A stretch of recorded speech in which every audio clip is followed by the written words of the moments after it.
struggled to talk about this episode because of the sensitivity. So you know what? I'm not going to. Sometimes less is more.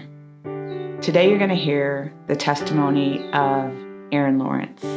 Blessed is she who believes that God would fulfill his promises to her. I'm Claudia Parker, and 5 Minutes of Faith starts now. I'm Erin Lawrence, and I am a mother, daughter, sister, and brand strategist.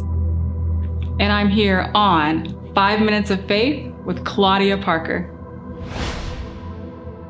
You never ever imagine that in your life you're going to be giving birth and planning a funeral, all in the same day. I had felt him move earlier in the day, because he would always get me up and we gotta have our oatmeal and our milk with ice, that was our thing. I heard him in the middle of the day. I remember my last thing I ate before I went to bed was applesauce, and I felt him kicking around. Took a nice nap, woke up, and that's when the sensation was starting, and it just went on all night into the morning. I'm thinking I'm about to just have the baby. Next thing I know, in very slow motion, all I hear is, we can't find it. We're so sorry. That's real faint. I heard that in the background, but again, I'm like, I'm having this baby.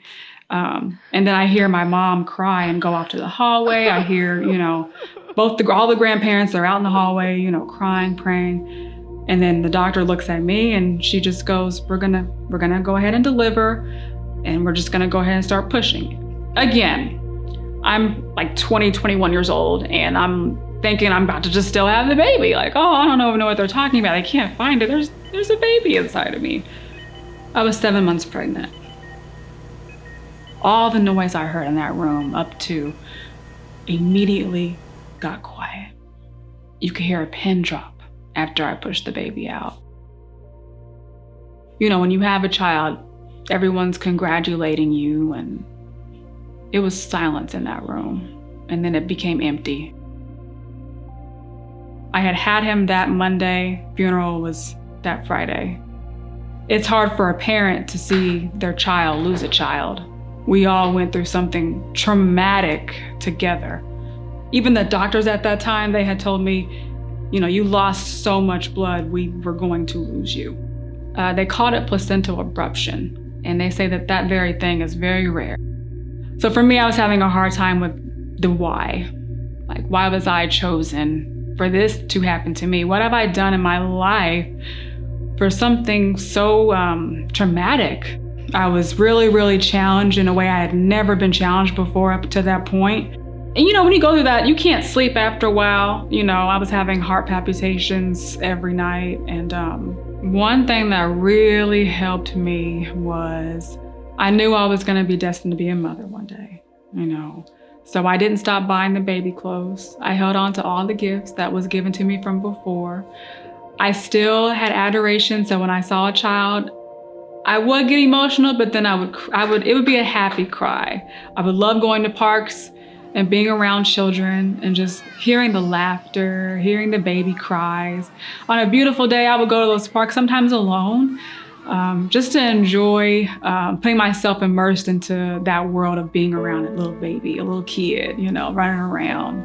We tried again for another child a whole year later. The aftermath of just having my child physically here, finally, it was like a weight was lifted, like, okay. And being able to live to tell about it and to just, let people know that traumatic experience can either make or break you, but it's having faith that gets you along the journey ahead. I know that I was destined to be a mother. I have great role models of mothers in my entire life, from aunties, cousins, my own mom, my grandmothers. I have that's just in me. Even just looking at baby pictures of my son at the time, they look exactly alike. And that's why I call my son now, my miracle child. You're so special, beautiful, beautiful boy.